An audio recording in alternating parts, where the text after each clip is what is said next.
జగన్ను మాజీ మంత్రి అంబటి రాంబాబు కలిశారు. అంబటి యోగక్షేమాలను అడిగి తెలుసుకున్నారు జగన్. తనపై ప్రభుత్వం పెట్టిన కేసులు, టీడీపీ శ్రేణులు తన ఇంటిని ధ్వంసం చేసిన తీరు, హత్యాయత్నం అంశాలను జగన్కు వివరించారు.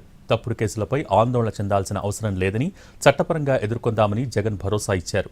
అధికార పార్టీకి ఒత్తాసు పలుకుతూ వ్యవహరిస్తున్న కొంతమంది పోలీసు అధికారుల తీరును తీవ్రంగా తప్పుబట్టారు జగన్. ప్రజల పక్షాన, ప్రజల తరపున చేస్తున్న పోరాటంలో ఎదురయ్యే ఆటంకాలు, వేధింపులను ధీటుగా ఎదుర్కొందామని అన్నారాయన.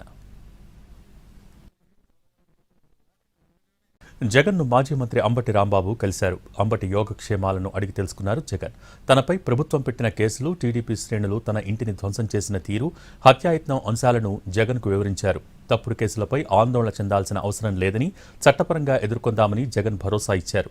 అధికార పార్టీకి ఒత్తాసు పలుకుతూ వ్యవహరిస్తున్న కొంతమంది పోలీసు అధికారుల తీరును తీవ్రంగా తప్పుబట్టారు జగన్.